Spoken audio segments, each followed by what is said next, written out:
one of the most successful human species ever.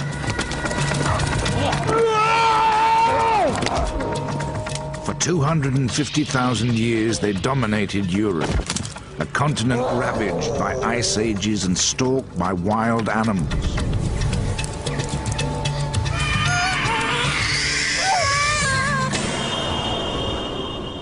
Then, 35,000 years ago, they faced the ultimate challenge. The arrival of another human species.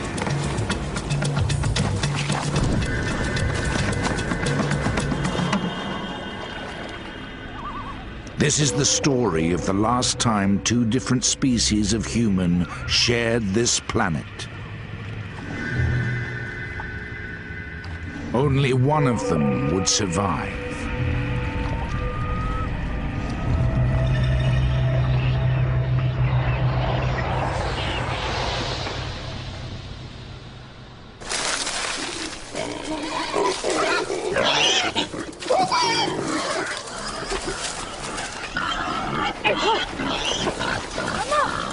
It's first light. The daily routine has already begun.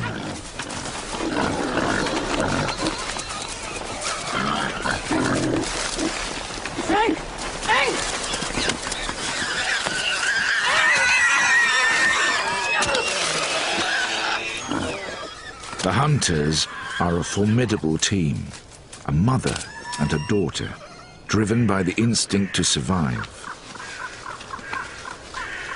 Their kill will provide food and much more besides.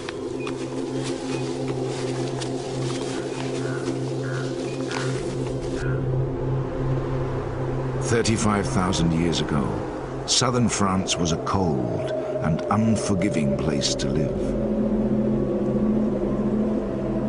1,000 miles away, an ice sheet grips northern Europe, bringing polar conditions to much of the continent. In winter, temperatures can plummet to 25 below, similar to northern Canada today. Herds of woolly mammoth roam the windswept grassland.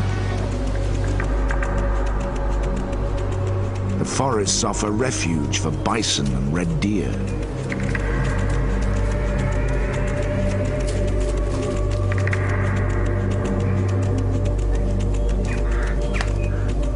And limestone caves provide shelter for the people of this valley.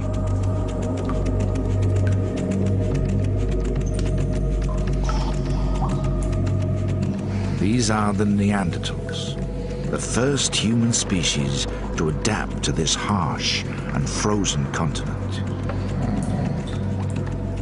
Their lives are among the toughest ever endured by human beings, but they are well equipped for survival here. Their small clan places little stress on the environment. Close ties bind them together.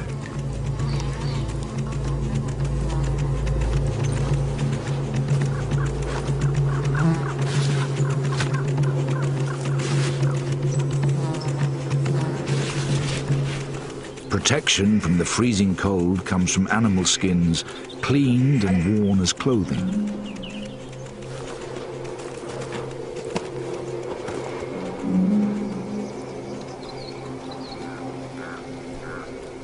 To prepare the skin, the mother first scrapes off fat and sinew with a sharp flint blade.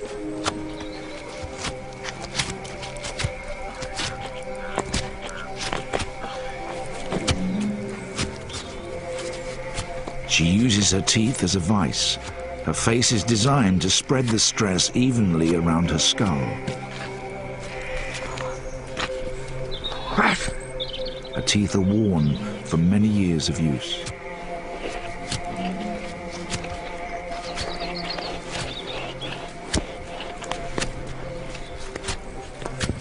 There are only 2 women in the clan.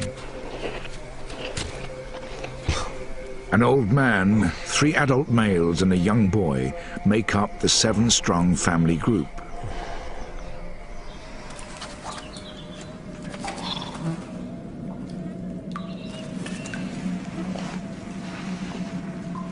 This cave is the center of their world.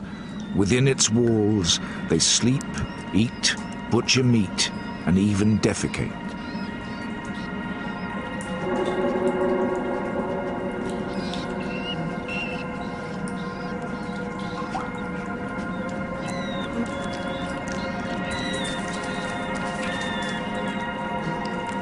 The discarded waste that littered the floors of Neanderthal caves became buried and then, over time, fossilized.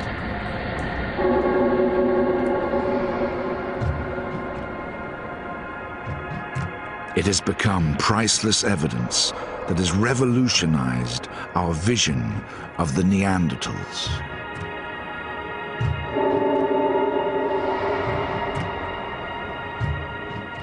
Far from the ape-like and brutish characters of popular myth, we now know they were a strong, intelligent, and highly adapted species.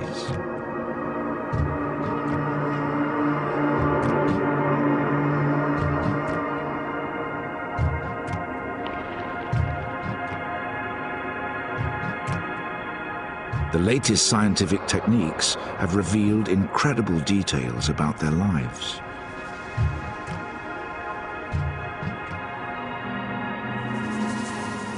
Fossilized feces can tell us what they ate.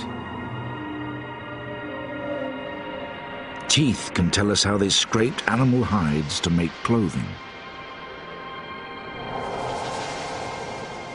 Fractured and withered bones reveal how their lives were plagued by injury and disease. And even how some met violent and unexpected deaths.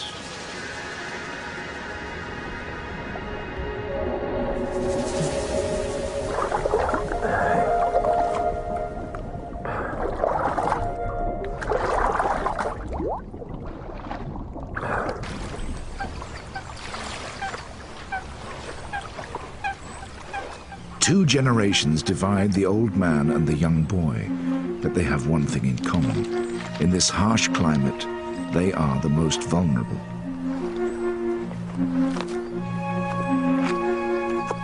Childhood is the most dangerous time. Nearly half of the Neanderthal fossil record consists of children under the age of 11. Oh, Malcolm!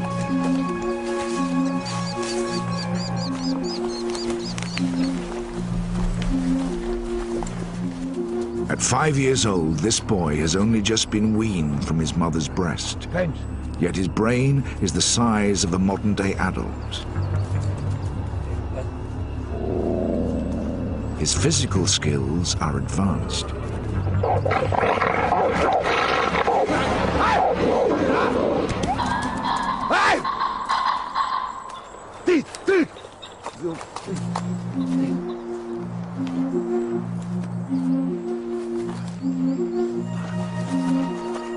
It's just as well. In an environment like this, you either grow up quickly or you die.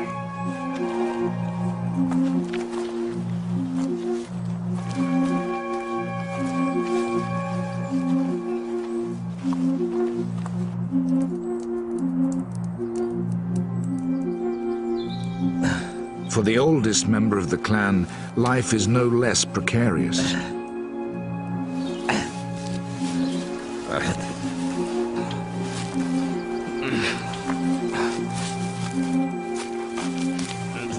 He's 43 years old, but injury and exertion have broken his body, hastening old age. Already he's living on borrowed time. 4 out of 5 Neanderthals never get to see their 40th birthday.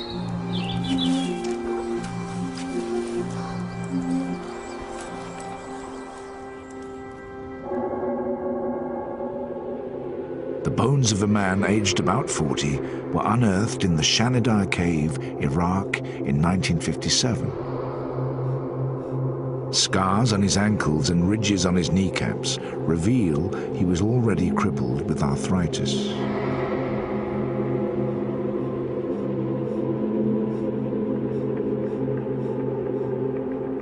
He had multiple fractures to his upper right arm. Paralyzed and misshapen, it had withered to a fraction of its normal size. Here it lies alongside a normal, healthy bone. The lower half of the arm is completely missing, severed above the elbow by some traumatic event in his life.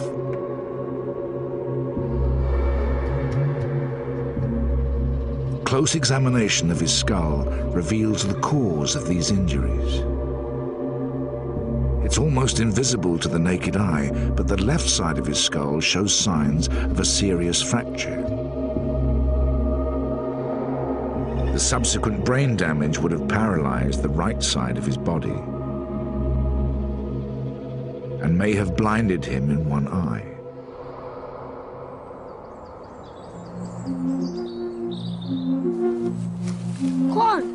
Done.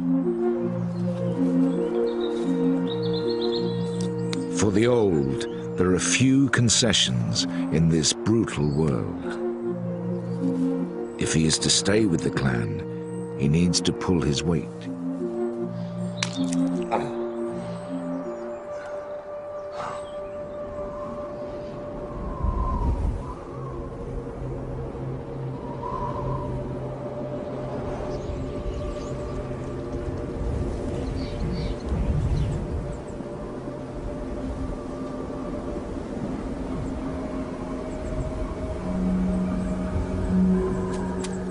Neanderthals are a territorial species.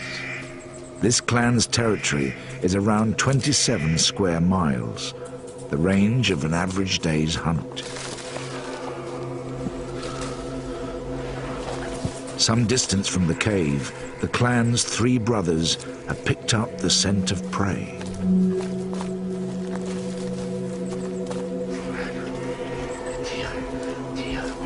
The oldest brother is the leader, the strongest and most experienced.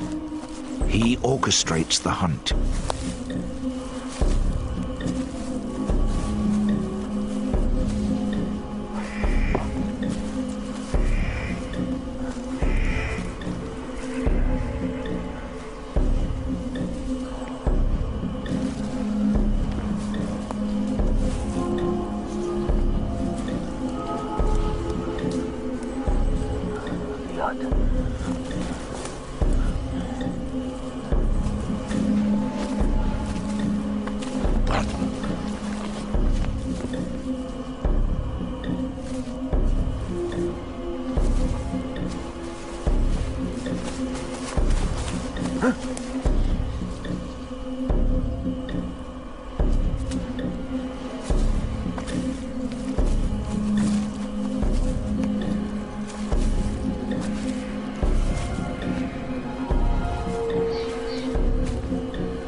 These deer are in their prime. Nutritionally, they're more valuable than old or sickly prey, but also much harder to catch.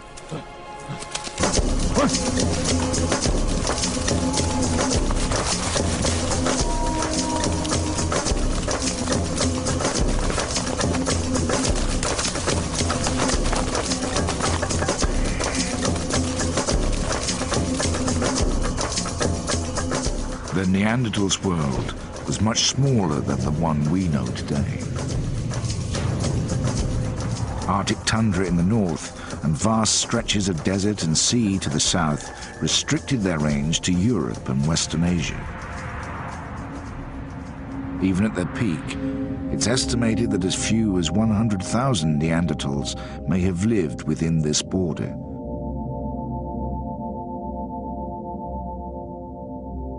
Bones and artifacts have been found as far south as Israel, in Uzbekistan and the Ukraine in the east, in Poland, Germany, and even Wales in the north, to Portugal in the far west. But southwest France was one of the most densely populated regions, home to as many as 3,000 Neanderthals.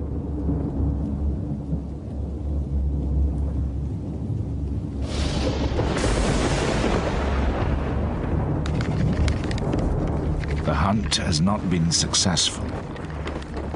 Darkness has fallen and the men are stranded on the edge of their territory. If they are to survive a night away from their cave, they must make a fire.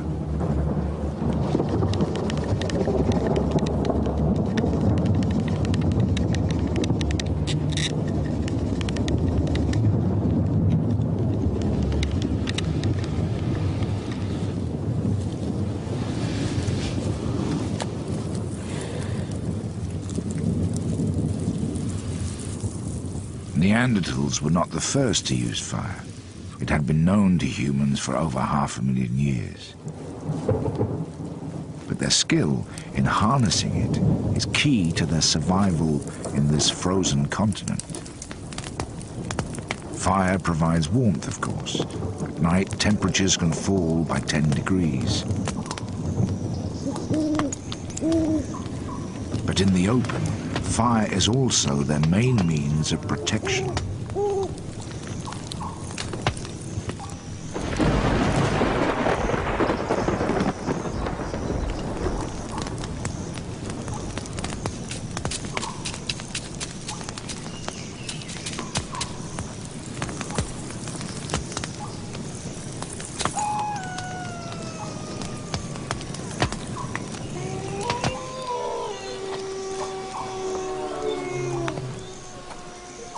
Leopards and wolves, cave lions and bears stalk this part of France.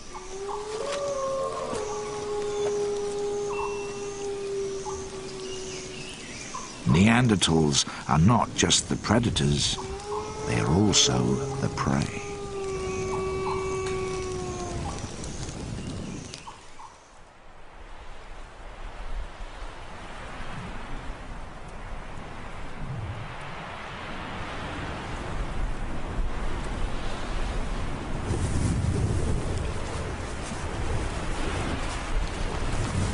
Early next morning, the hunt begins again.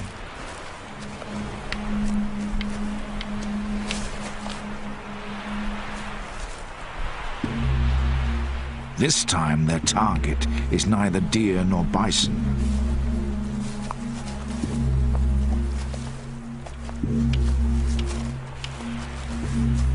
On the border that divides their territory from the next, the brothers have stumbled upon another kind of prey.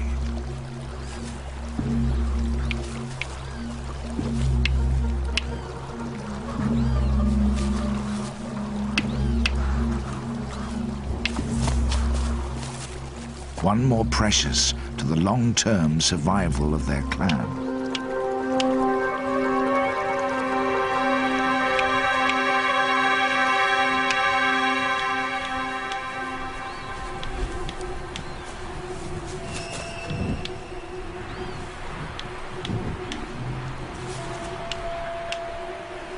The size of their caves and the debris unearthed within them suggest that Neanderthals lived in very small groups, perhaps no more than 25, and sometimes as small as 8.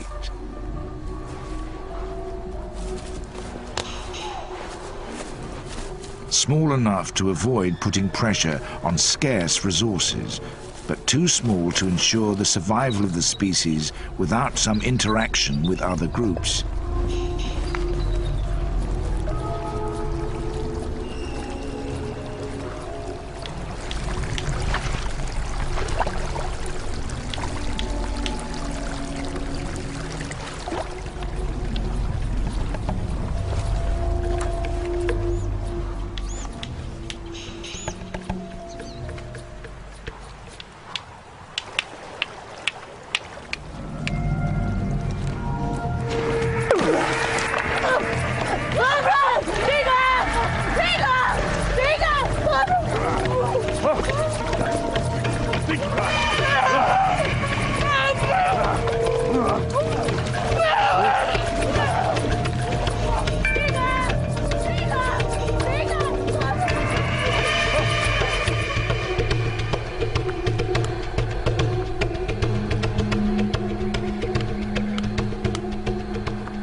By kidnapping a second adult female, the clan has doubled its opportunities to breed and therefore its chances of survival.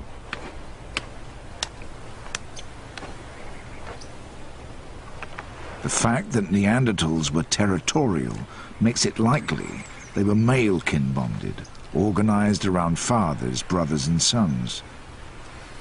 It's a giant. Women were probably transient, moving from clan to clan.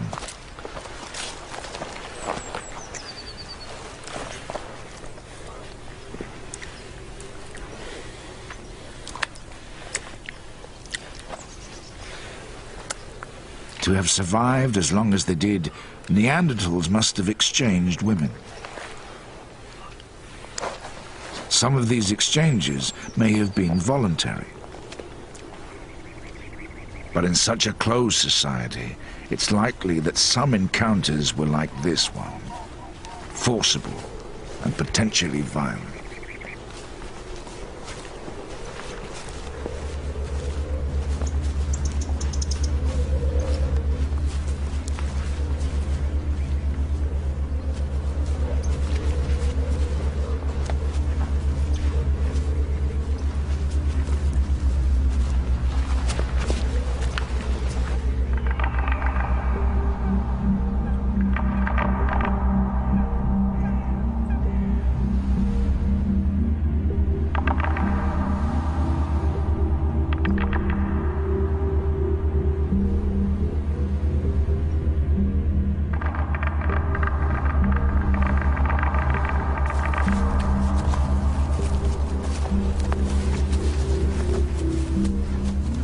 The men returned to the cave after 3 days hunting. It's a drive. It's the drive.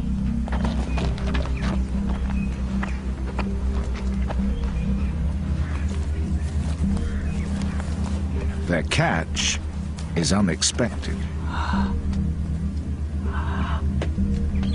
Margot. Margot.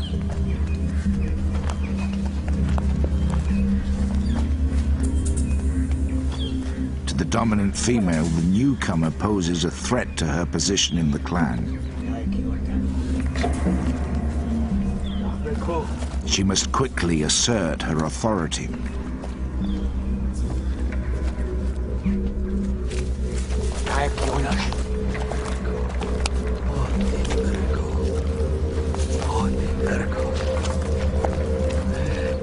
For the new arrival, this is likely to be a terrifying experience. Everything about this clan is alien to her. Mama, give me. Yes. Their smell, their clothes, French. their hair.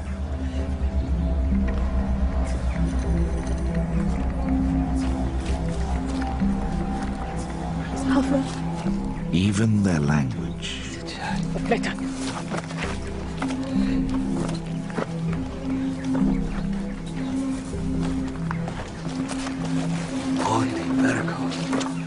For years, many scientists believed that Neanderthals did not possess language. Mama, give me. They assumed that, like other primates, they communicated using only gestures and calls.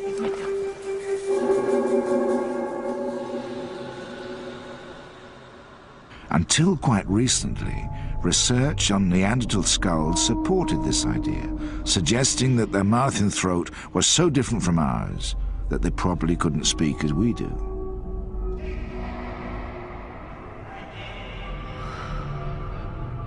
But in 1983, a discovery at Kibara Cave in Israel turned this debate on its head. These 3 tiny fossils make up a bone called the hyoid.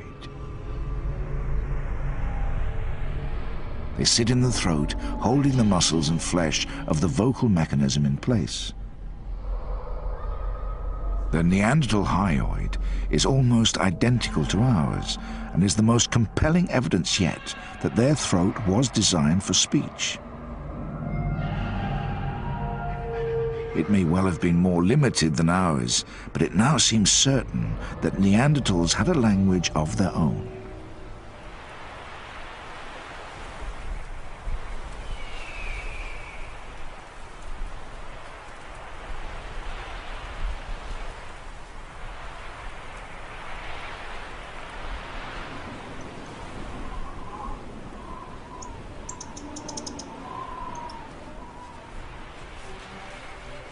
The lives of the Neanderthals are dominated by the need to secure food. At the age of 11, the youngest woman in the clan has not been hunting for long. Her prey is small, but it's fast, and she has to be skillful.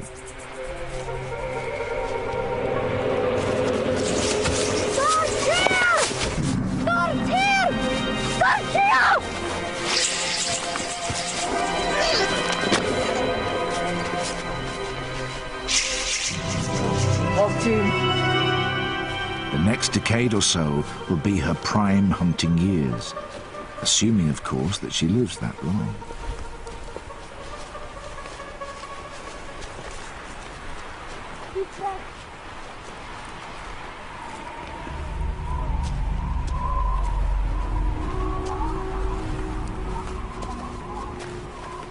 The Neanderthals' world is a dangerous one. Almost all the adult fossils discovered so far reveal some kind of serious injury.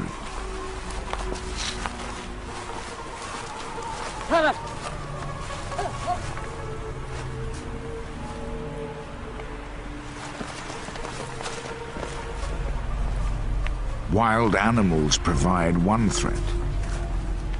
The treacherous landscape provides another.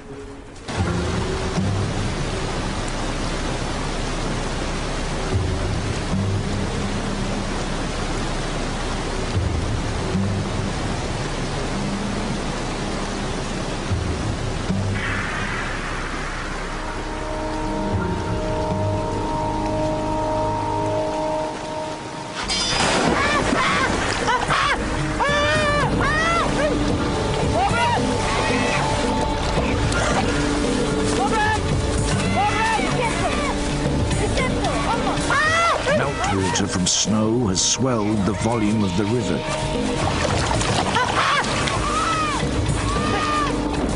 In this freezing water, the newest member of the clan will only survive a few minutes.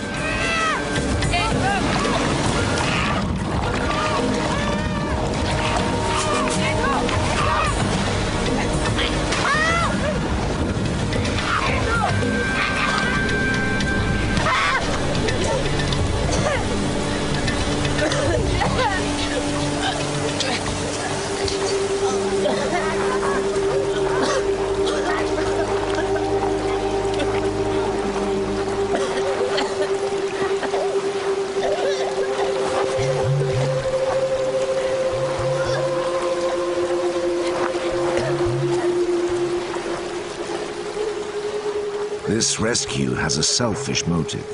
The clan need the new female too much to let her die.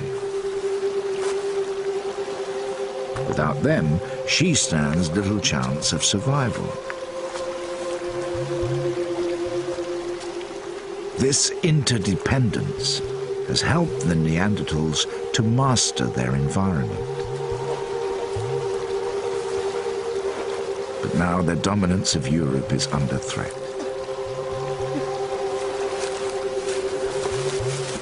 In the last few thousand years, a new species has arrived here.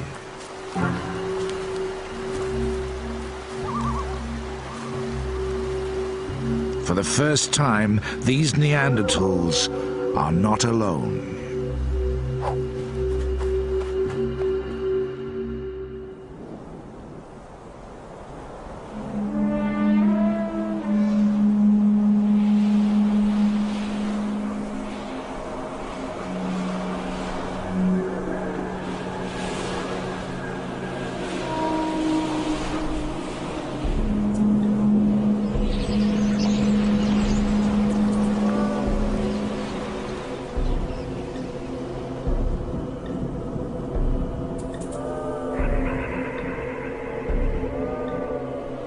The men have returned to the hunt.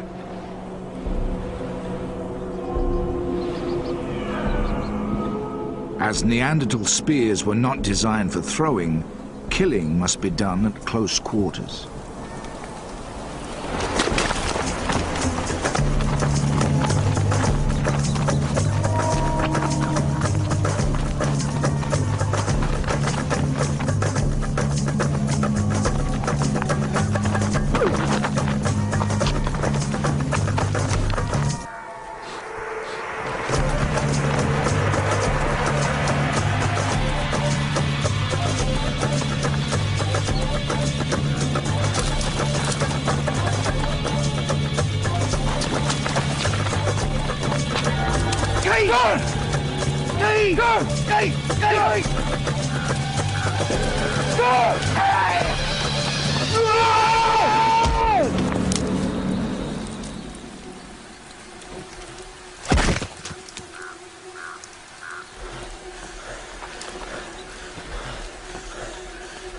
Driving the deer over a cliff makes it less likely that the men will injure themselves.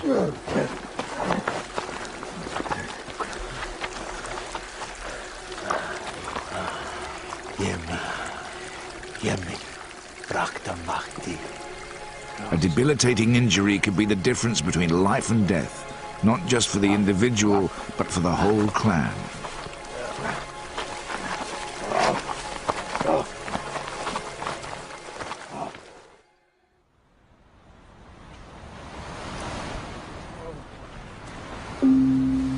All that remains is to carry the kill the 6 miles back to the cave.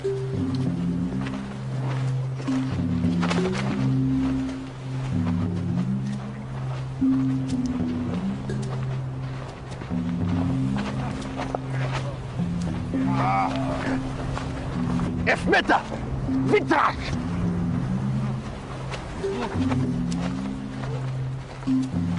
But Neanderthal bodies are powerhouses. They've evolved to take this kind of strain.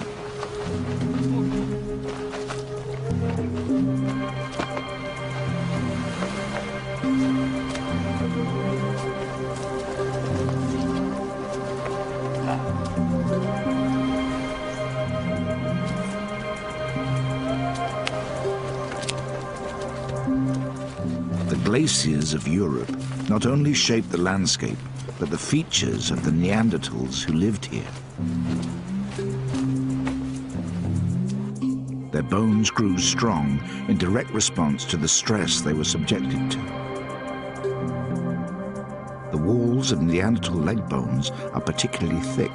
Joints around the elbow, hip and knee are also enlarged.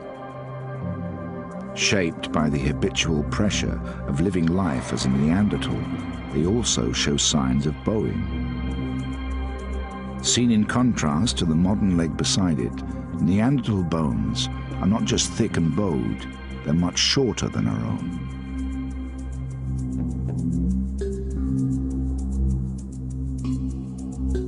Short, heavy bodies reduce the skin's surface area, helping to maintain a high body temperature. Even their noses evolved to cope with the extreme cold weather.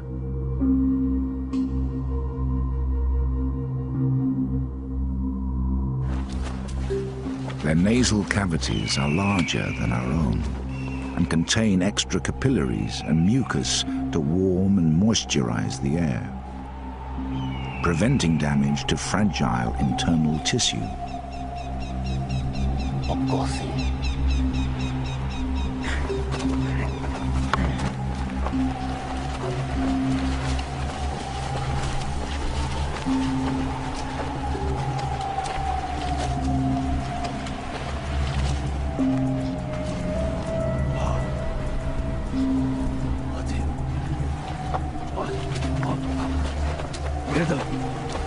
This combination of features makes Neanderthals the first human species specifically adapted to a cold climate.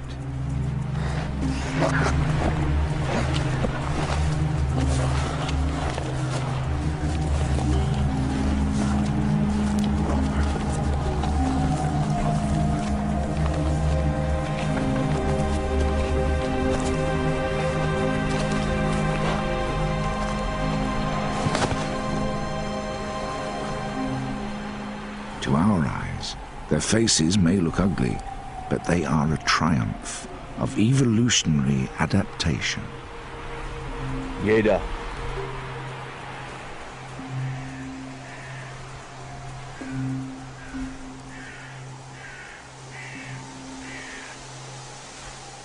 Now, the Neanderthals face a threat for which evolution has not prepared them.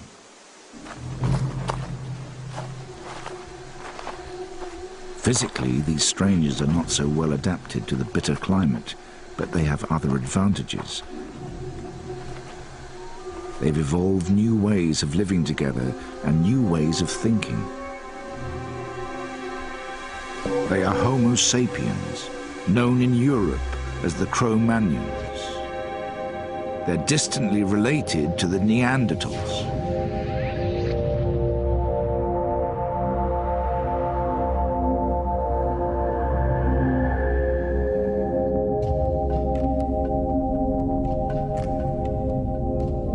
One and a half million years ago, a human species called Homo erectus emerged from Africa into Asia and later into Europe. Over thousands of years, deserts, glaciers, and vast inland seas isolated the species.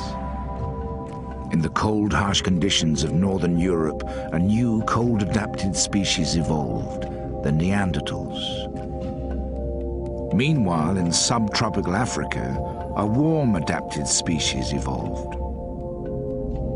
100,000 years ago, they expanded as far as the Middle East.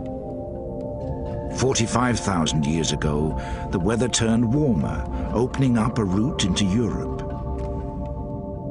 And so, 10,000 years after they set out from the Middle East, the Cro-Magnons arrived in southern France. For now, their numbers are small. This advance party is scouting for new territory. These fertile river valleys in the south of France are perfect, except for one thing. This is the stronghold of the Neanderthals.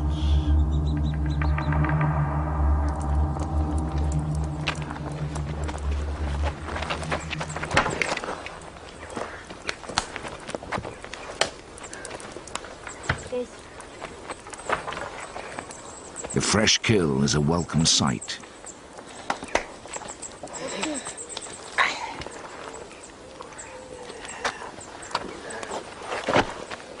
To cope with the physical demands of their life, each adult Neanderthal needs to consume up to 4,000 calories per day. In the depths of winter, this can rise to as much as 7,000 calories, almost 3 times the amount we eat today.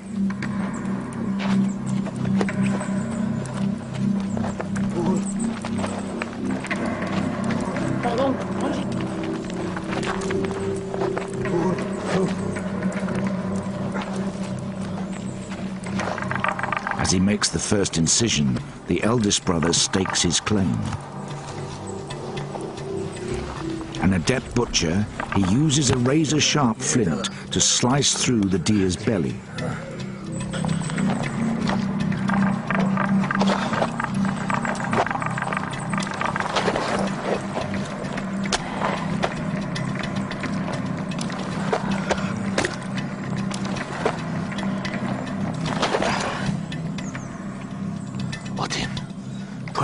Today, meat makes up about 12% of the European diet. The Neanderthal diet was very different. By analyzing ground-up pieces of bone, we can tell a lot about what Neanderthals ate. Extremely high levels of carbon and nitrogen confirm that meat made up the bulk of their diet. Fossilized feces, known as coprolites, support this view. Coprolites have recently been unearthed in Gibraltar. Believed to be Neanderthal, they consist almost entirely of the remnants of meat. The meat has been well digested, suggesting that Neanderthals' bodies evolved specifically to cope with such a diet. Scientists now estimate that 85% of a Neanderthal's food was meat, on a par with carnivores like wolves. No part of this animal will be wasted. The skin will be worked to make clothing. Sinew will be dried and used as rope. The skull will be smashed open to get at the brain, the tongue, and even the succulent eyeballs.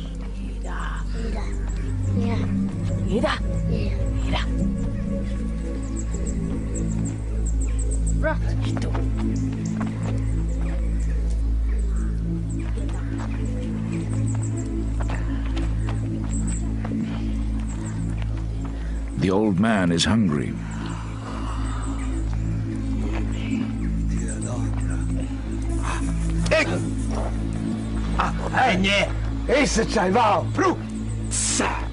But his position within the pecking order means he has to wait his turn.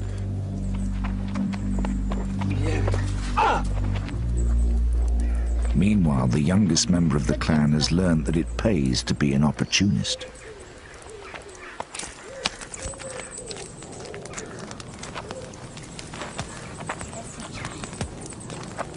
Inside the cave is a dumping ground, where the younger brothers butcher the deer.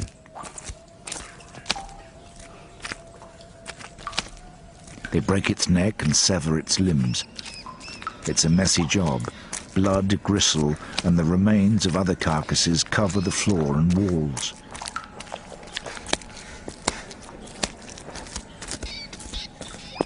But better to do it here than outside, where the smell of fresh meat could attract predators.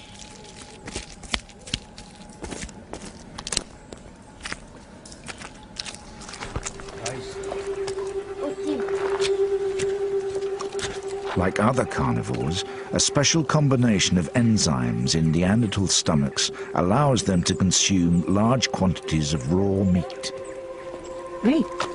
Tim. But cooked meat is more digestible and nutritionally less wasteful. The intense heat of the fire breaks down the protein and fat molecules, allowing them to be rapidly absorbed by the body. It's safer too. The heat kills off parasites and deadly bacteria. The Neanderthals' ability to cook gives them the edge over the other predators that share their world.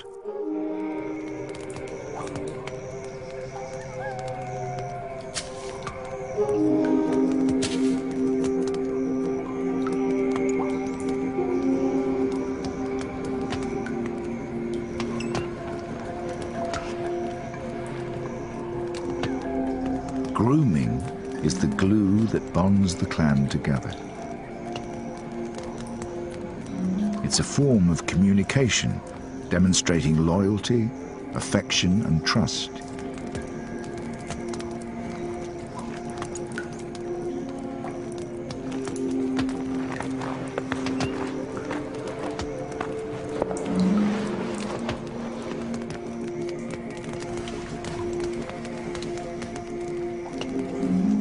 Intimate contact of this kind is immensely pleasurable. The clan can spend up to 4 hours a day relaxing under each other's touch.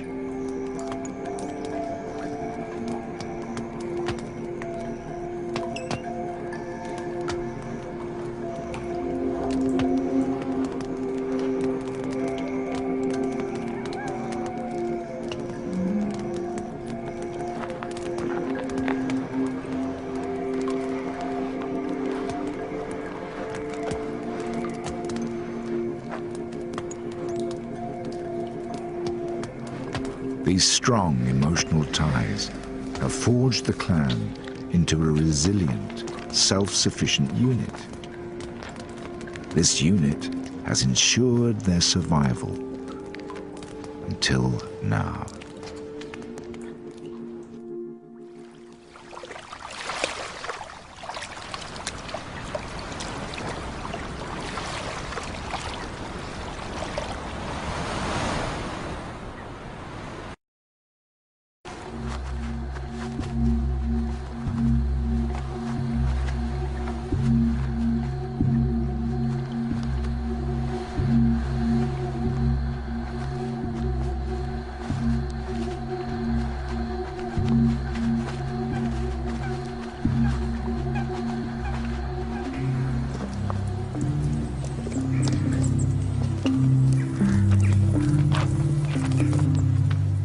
The strengths which have sustained the Neanderthals for thousands of years are about to become weaknesses. Ironically, they are so well adapted to this world that it's hard for them to cope with the pace of change now taking place. The small size of their clan makes them vulnerable. Limited language skills make it hard for them to seek alliances with others. And their self-sufficiency blinds them to the threat that is now closing in.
Suddenly, two human species stand face to face.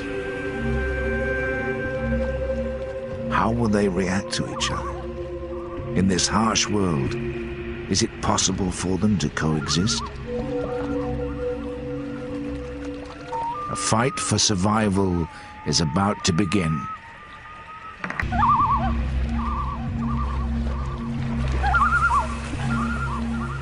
Nothing in this Neanderthal's life could have prepared him for this encounter.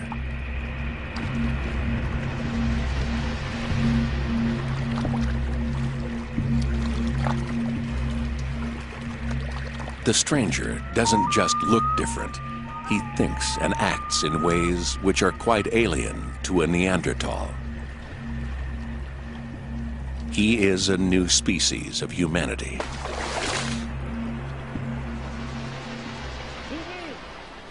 A Homo sapien, known in Europe as a Cro-Magnon.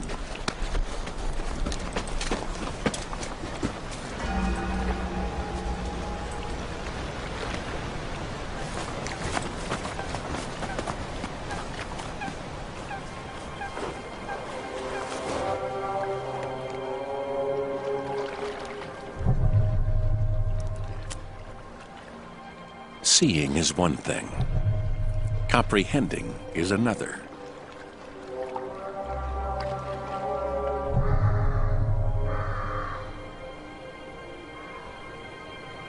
Alt 4. 4. 4. Alt. Alt 4. 1. 1. We can't know exactly how Neanderthals reacted to their first sight of Cro-Magnons.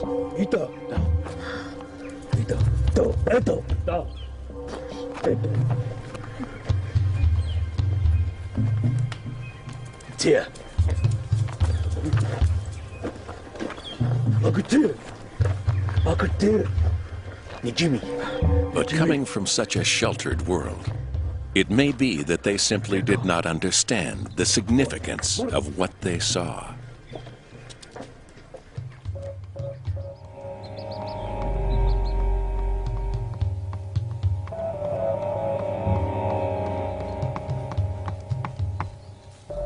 For now, what preoccupies the clan is the onset of winter.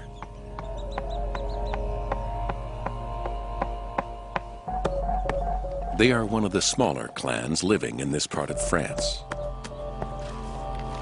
The old man and the young boy, 3 adult men and 3 women are the entire family group. All of them will need to play their part if they're to survive the next few months.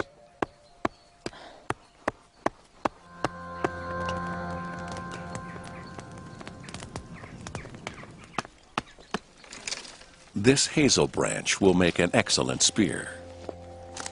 But the young female will soon be taking a break from hunting. She's almost 8 months pregnant.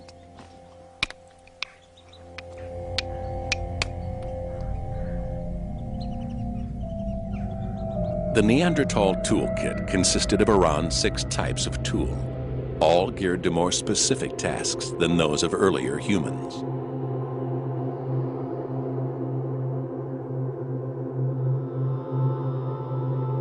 Hand axes, shaped to fit snugly in the palm of a hand, acted as a multi-purpose tool used to crush bones and cut wood.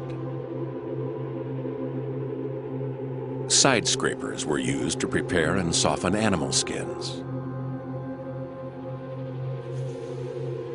Triangular points were used as knives, or could be hafted to make tips for spears. The Lavallois blade was their greatest technological achievement. Some had cutting edges just 1 molecule thick, 5 times sharper than a surgeon's scalpel.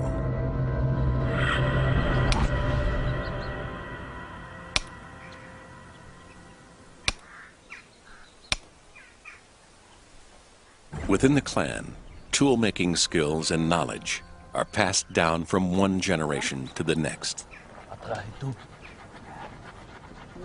There are subtle differences between the tools used by this clan and Neanderthals elsewhere in Europe. Proof that clans rarely interacted.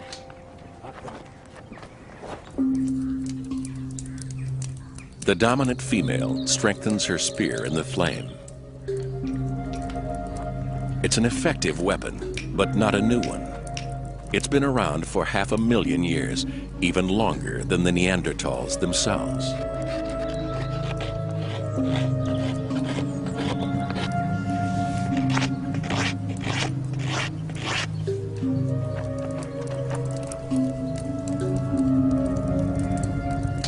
The isolated existence of clans had a direct effect on their development.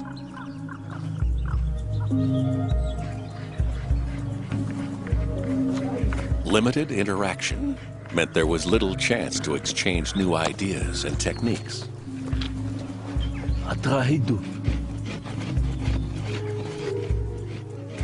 The result was that Neanderthal tools changed little in 250,000 years.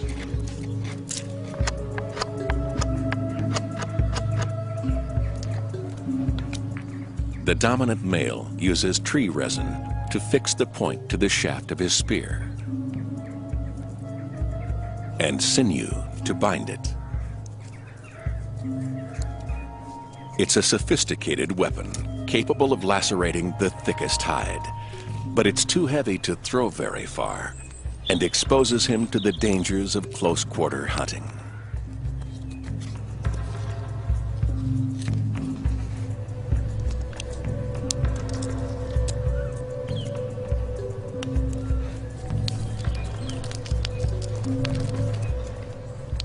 Were Neanderthals capable of innovation?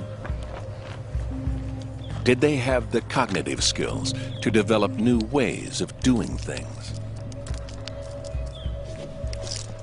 Buried in the archaeological record is tantalizing evidence that they did. 35,000 years ago, a remarkable transformation took place. Neanderthal tool-making techniques began to change. As well as stone, they started to use antler, bone, and even teeth. For the first time, they began to make not just tools, but decorative items like jewelry. Some scientists believe that this is evidence of a revolution in their thinking. But it may be too convenient that this great leap forward coincided with the arrival of the Cro-Magnons.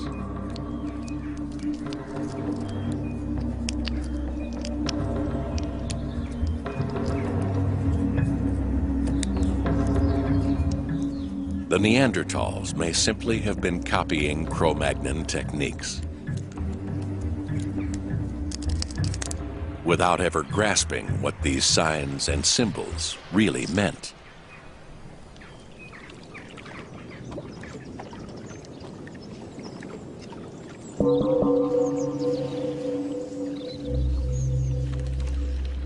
The Cro-Magnons possessed a weapon more powerful than anything the Neanderthals had devised. A brain which, while no bigger than a Neanderthal's brain, was capable of new ways of thinking.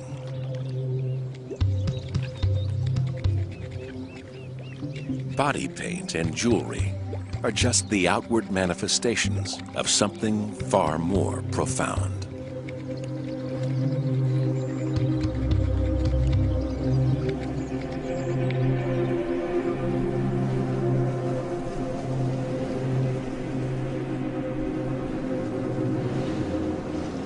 Winter has arrived. Red deer have migrated south in search of warmer weather.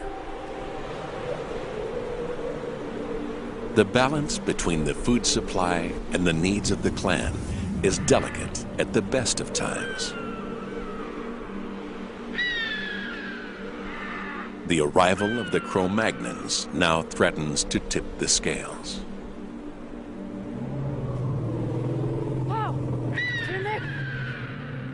Food has become even more scarce.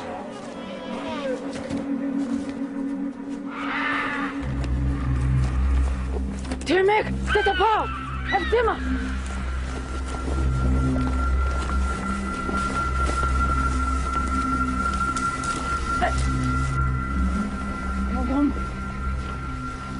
Killing a mammoth is a dangerous undertaking. For these women, one of them heavily pregnant, the risk is too great.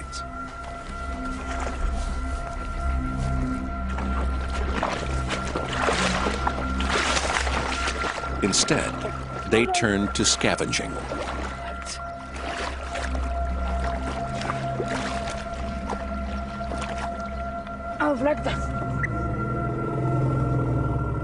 Scavenging meat is not ideal. An animal that's been dead for some time can harbor dangerous bacteria.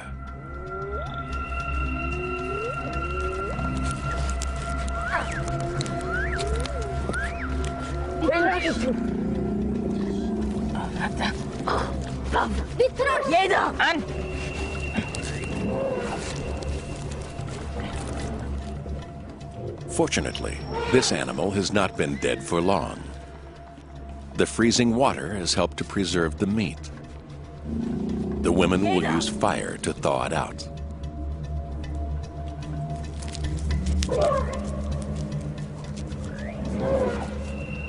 Soon, other scavengers will be on the scene. The women must take what they can, and quickly.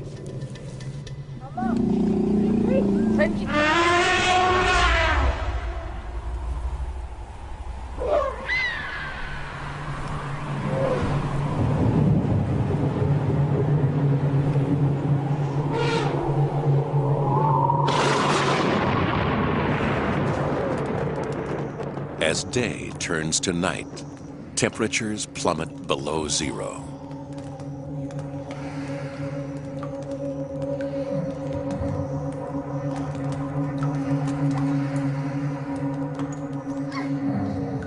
The men sleep within the confines of the cave, warmed by the heat from two fires.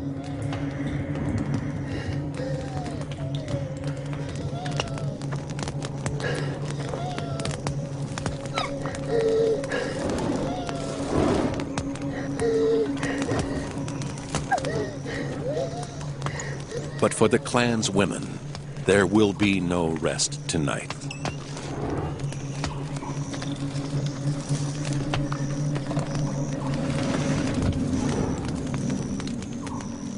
Outside, the young female has gone into labor.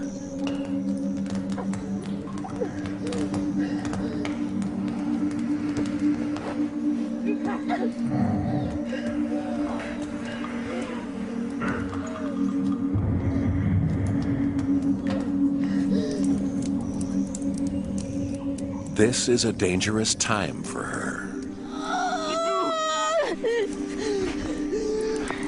Neanderthal babies were bigger than babies are today. Fortunately, Neanderthal women had childbearing hips. The size and structure of their pelvis even makes it possible that they had a larger birth canal than women today. Nevertheless, the pain is still intense.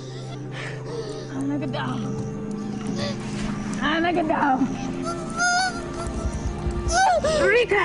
Rika! Rika! Rika!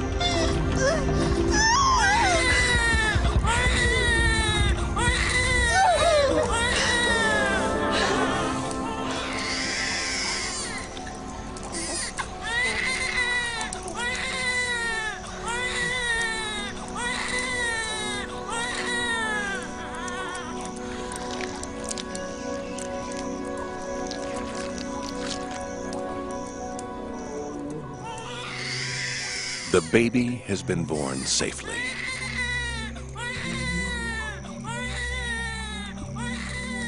But its fight for life is not yet over.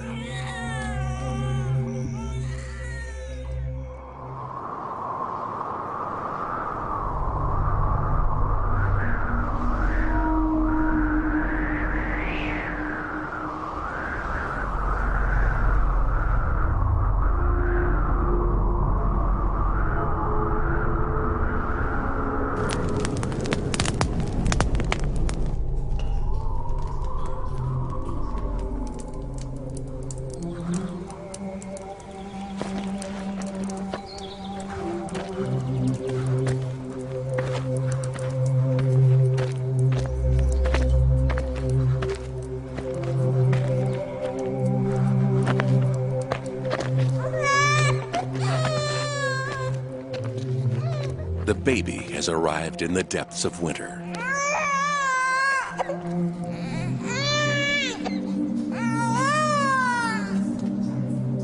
It's a bad sign for the clan.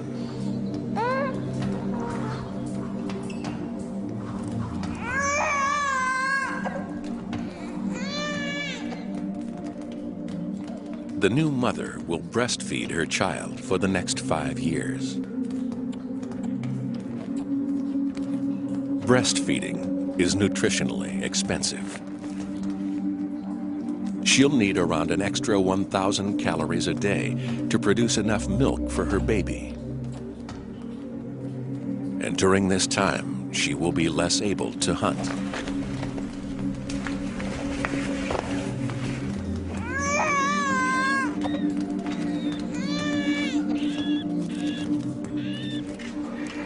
The group will have to provide for her.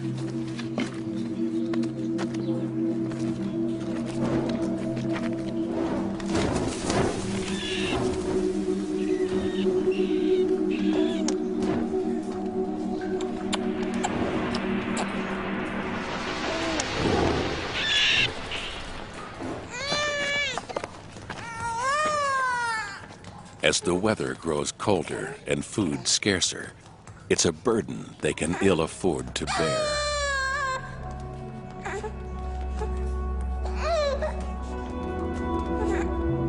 Nearly half of Neanderthal children died before reaching adolescence. Fragments of skeletons and skulls, many with their adult teeth still not descended from their gums, make up much of the fossil record. Defects in their dental enamel suggest that starvation was one of the greatest killers. But it's the remains of babies that provide the most poignant evidence of how harsh life was. Tiny skeletons have been found in shallow pits, suggesting that their untimely deaths were mourned. However, at a site in Israel in 1983, the skeletons of 2 babies were discovered among animal carcasses and waste, implying that they were not valued and may not have died of natural causes.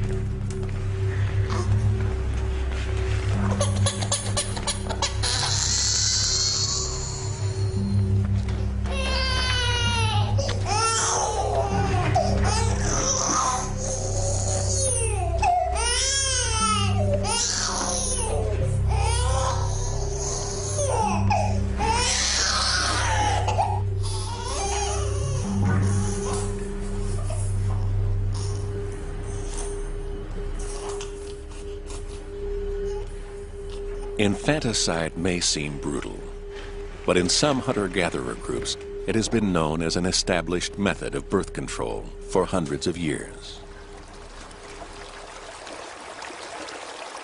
Only by being this ruthless is the clan able to survive at all.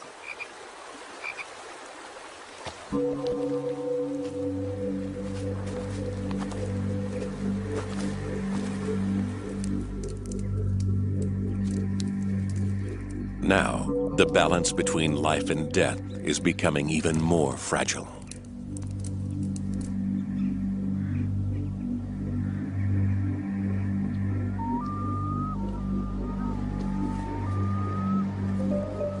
For the first time, the Neanderthals have competition.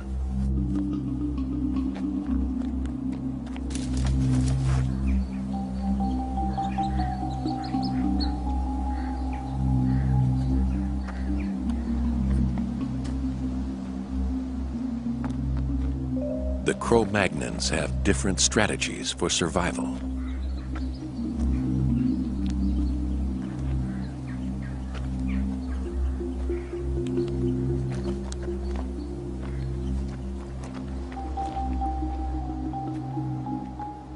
Socially adaptive and competitive, they have colonized much of the continent.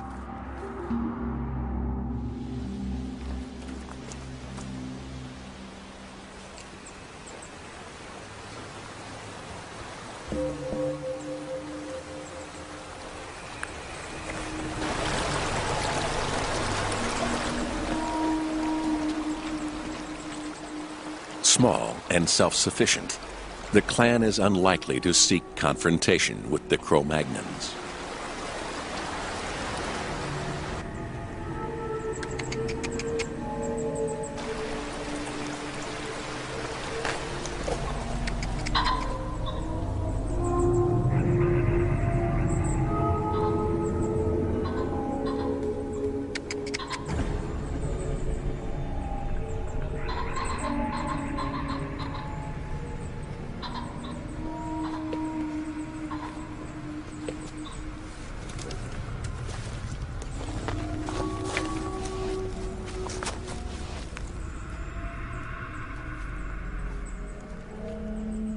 Evidence suggests that in some parts of Europe, the two species did coexist, apparently peacefully, for many generations.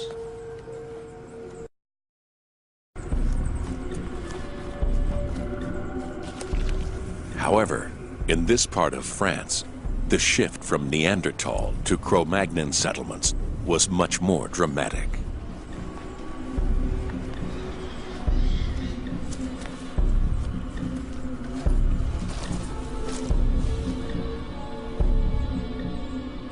One of the last parts of Europe to be colonized, these fertile valleys were worth fighting for.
The spear has punctured the dominant male's lung.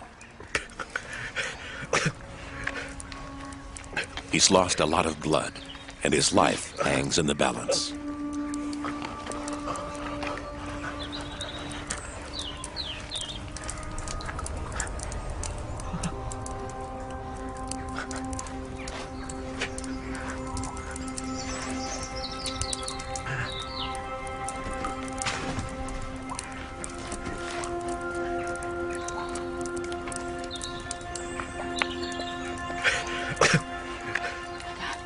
The clan rallies around him.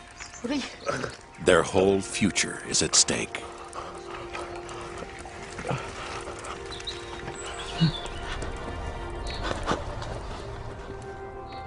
To reveal the darker side of Neanderthal life, scientists sometimes end up playing detective. Even a single bone can yield a treasure trove of secrets.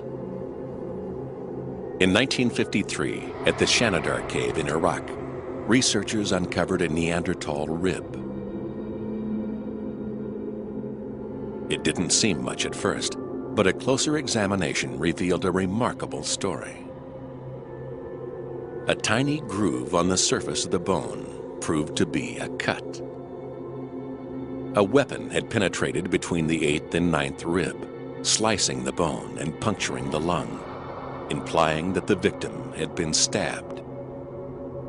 Though badly wounded, he did not die immediately. The buildup of bone reveals that the wound had begun to heal, suggesting that he was cared for by the rest of his group.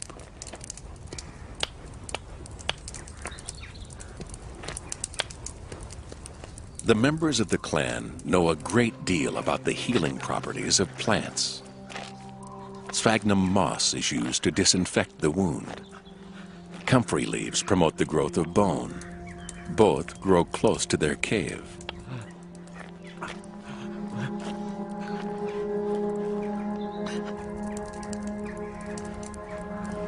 But with an injury this serious, there's only so much they can do.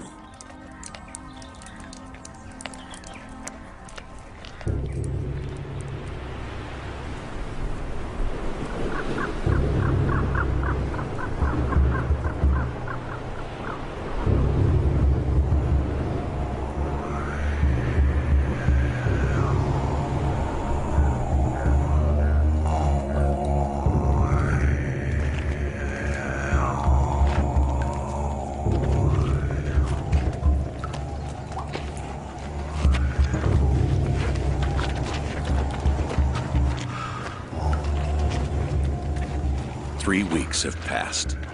The dominant male is dead.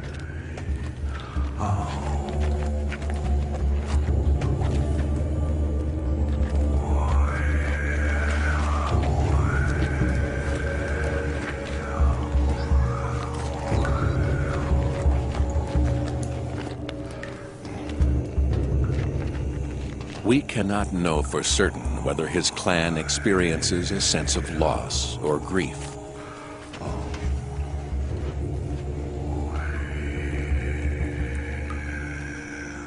Or whether they have any sense of an afterlife.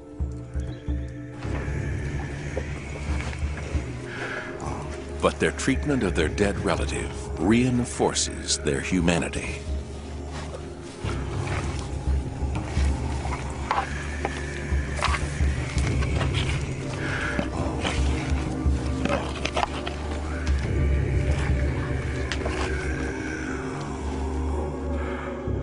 A partial skeleton lies in a shallow pit in the floor. His right arm folded over his chest, his left hand on his stomach.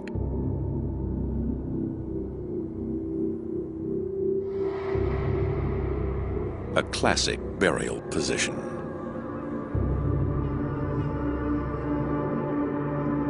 This body, found in a cave in Israel in 1983, has been the subject of much debate. Scattered around him were animal bones and teeth. Some scientists claim this is evidence of ritual. In another grave in Iraq, traces of pollen suggest that flowers might have been placed in the grave. But these claims are controversial. These grave goods may just have been debris that littered the cave floor. Neanderthal burials may simply have been a practical way of disposing of the dead.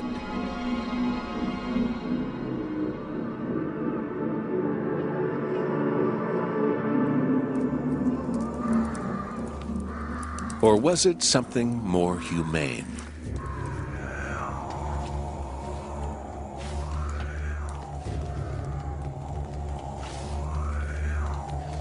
Inside the cave, the body would have remained close to the clan and safe from scavenging animals. With their leader dead, the dominant role now falls to his younger brother. He faces a tough choice. To remain in the cave and risk further confrontation with the Cro-Magnons, or to leave behind the center of the only world they've ever known.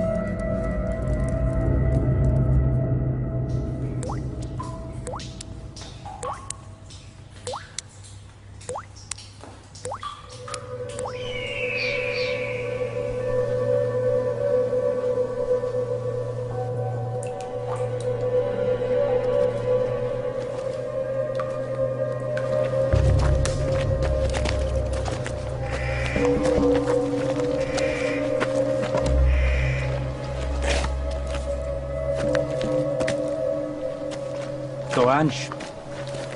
Bered, not 6 kun. Becky. The Cro-Magnons take over the deserted cave. They'll use it as a temporary settlement until the rest of their group arrives.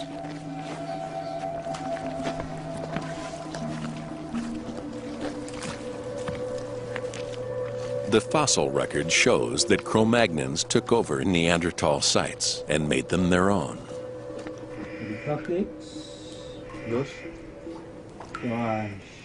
Now, modern man has arrived. For the Neanderthals, there is no way back.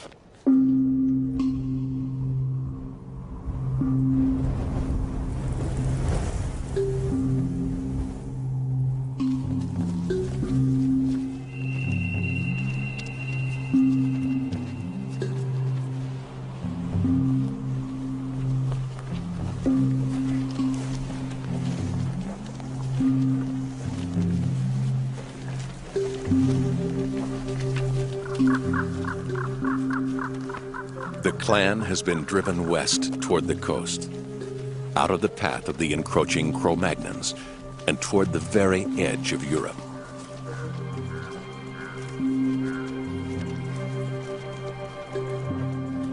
This is uncharted territory for them.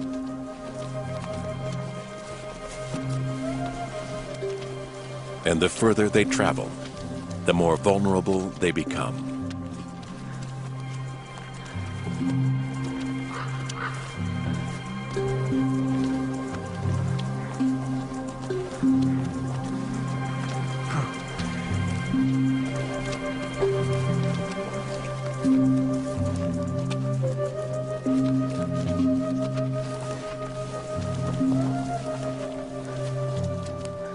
For the young female, the group's newest recruit, this is a journey too far.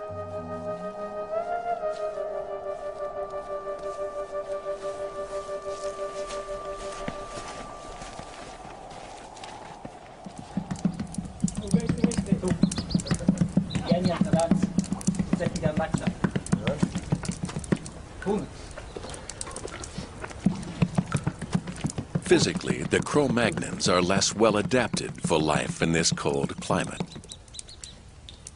But they've developed tools that allow them to live anywhere they choose. Harpoons to kill fish when supplies of red meat dwindle. Needles made of bone to tailor clothes. But their most powerful tool is language.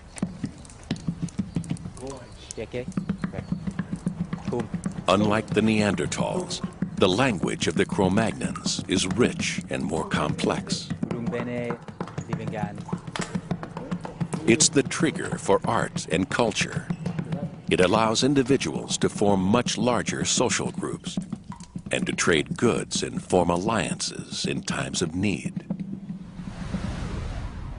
These new ways of living had devastating consequences for the Neanderthals. At their peak around 50,000 years ago, an estimated 100,000 Neanderthals lived within this border. But the spread of modern man from Africa and the Middle East was relentless. In groups of up to 100 individuals, the Cro-Magnons colonized Europe's prime locations, monopolizing resources. The Neanderthals were forced out of their valleys onto the inhospitable mountain plateaus of Croatia and the Crimea, and west onto the rocky coastlines of Portugal, Spain, and France. By 35,000 years ago, their numbers had dwindled to a few thousand.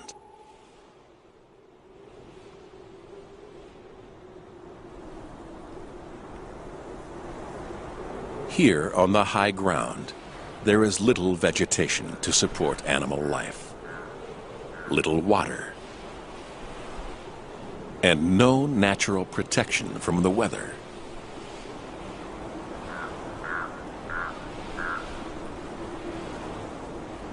With wind chill, temperatures can be 30 degrees colder than in the river valleys below.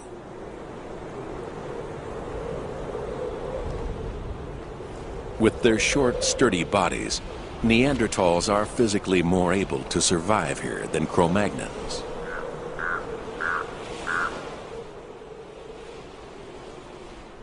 But nothing in their evolutionary past has prepared them for this impoverished existence.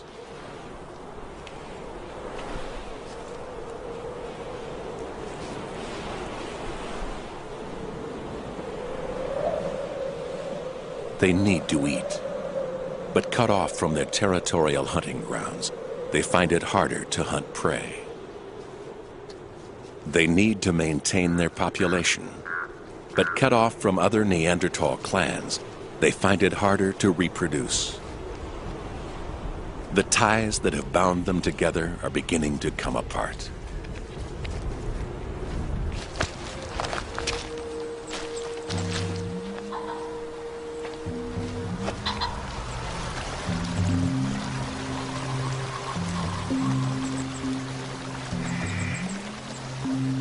Strong, close-knit, isolated, self-sufficient.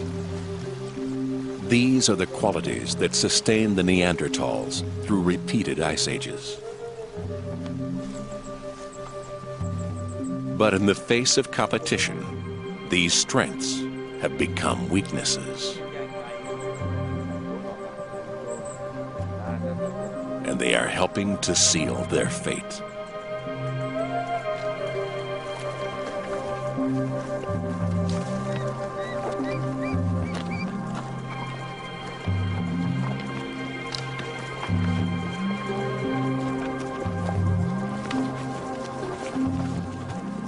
When the end finally came, it wasn't genocide or even a natural disaster. It was something much less dramatic.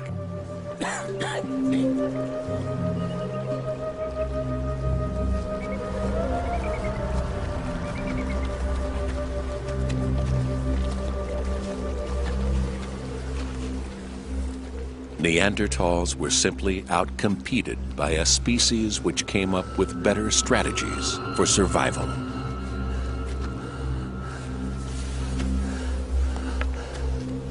It wasn't even inevitable.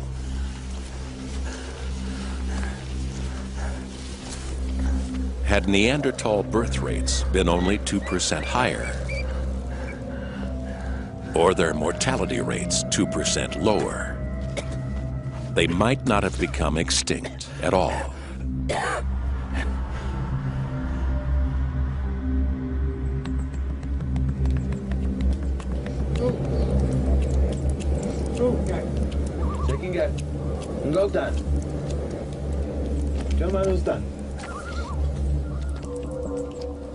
There may, however, be one final twist to this evolutionary tale.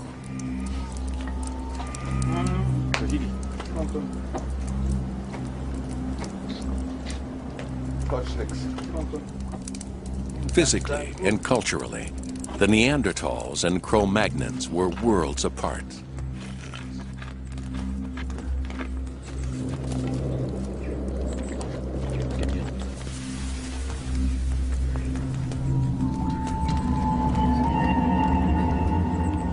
Two separate species.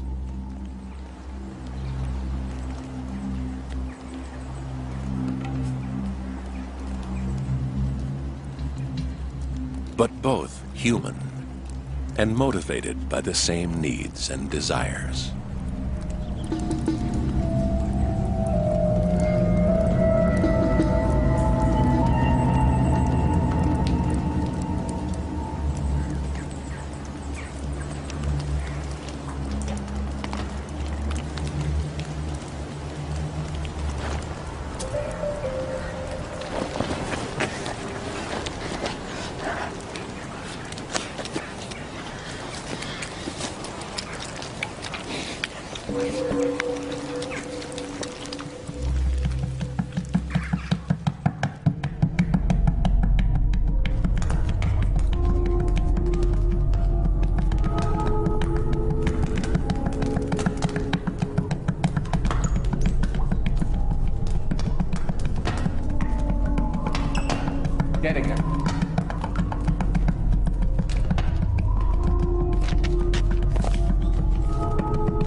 Were Neanderthals and Cro-Magnons similar enough to want to mate?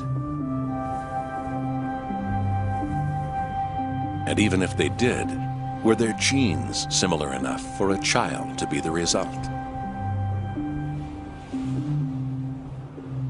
We'll probably never know.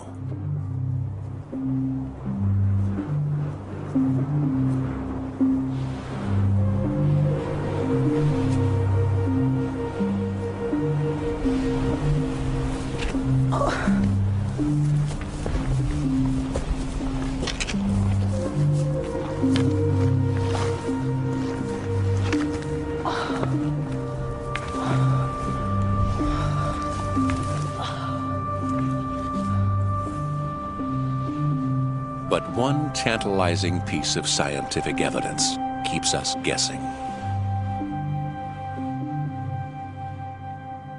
In 1998, in Portugal, archaeologists unearthed the remains of a 4-year-old child. Its body had been stained with red ochre and buried in a shallow pit. Deer teeth and a pierced shell were found close to the child's body. Small front teeth and the pointed chin seemed to confirm that this was a Cro-Magnon child. But the rest of the skeleton tells a different story. The limbs were short and strong, like those of a Neanderthal. Yet the Lapido child died about 3,000 years after Neanderthals are believed to have become extinct.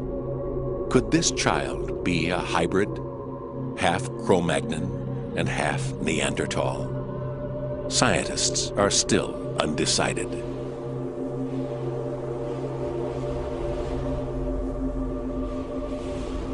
For now, the possibility remains that Neanderthals and Cro-Magnons were similar enough to reproduce. But even so, it appears that this didn't alter the Neanderthals' fate. So far, DNA testing has failed to find any trace of Neanderthal genes in existing modern humans.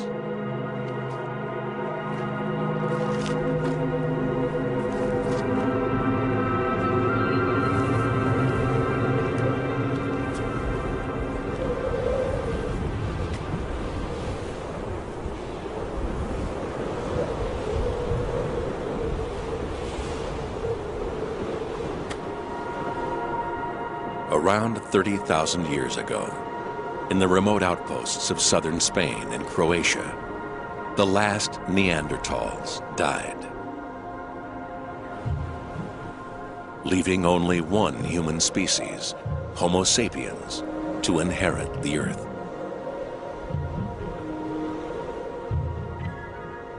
We've outlived the Neanderthals by less than 30,000 years. They survived 250,000 years, enduring the harshest climate the world has ever known. And yet, when the time came, like so many species before them, the Neanderthals too became extinct. Our staying power has yet to be tested.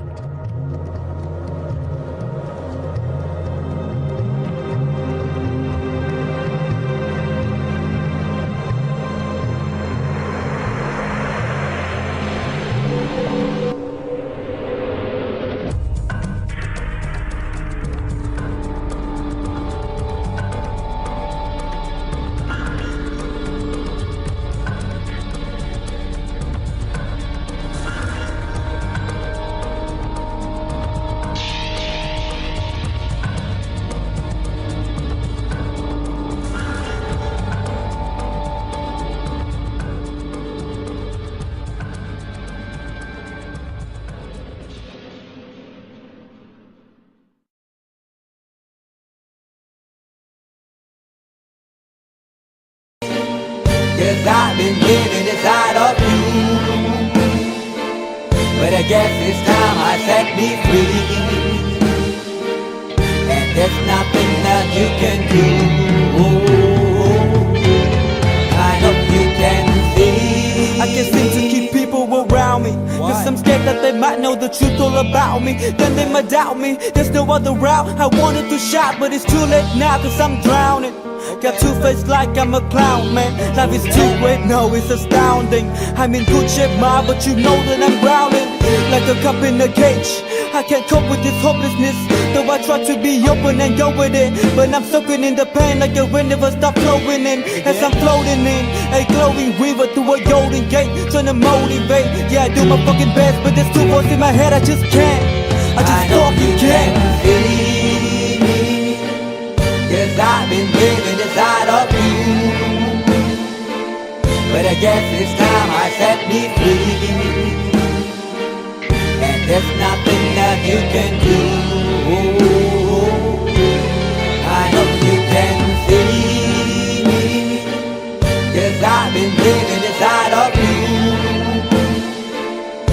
guess it's time I set me free.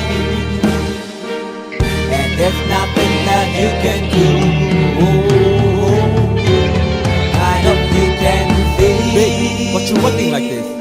You be fine, trust me, just in time to get along. No, leave me alone. Why, yes, can you see that you are alone, big? We're now sitting in our own throne, big. We need nobody, can you see it through? But it's not you who I should be listening to. Guess what, big? Nobody fucking needed you. No, ain't nobody fucking needed me. Yeah, they never needed us. Like when they nailed Jesus up, there's no fucking heaven, then they don't believe in us. But they my friend, I'm the only one that you can trust. Yeah, god damn it, you an idiot. Go online, be a slave for the media. And you forgot what your father said. Are you serious? Look at yourself, big. You fucking idiots. Cause I've been living inside of you. But I guess this time I set me free. Oh, I love this. I love There's this. nothing that you can do. But the guy is always I see. I know you can see. Can you see it, big? There's no one else. Cause I've been living inside of you. You have to accept it. But I guess this time I set me free. And there's nothing that you can do.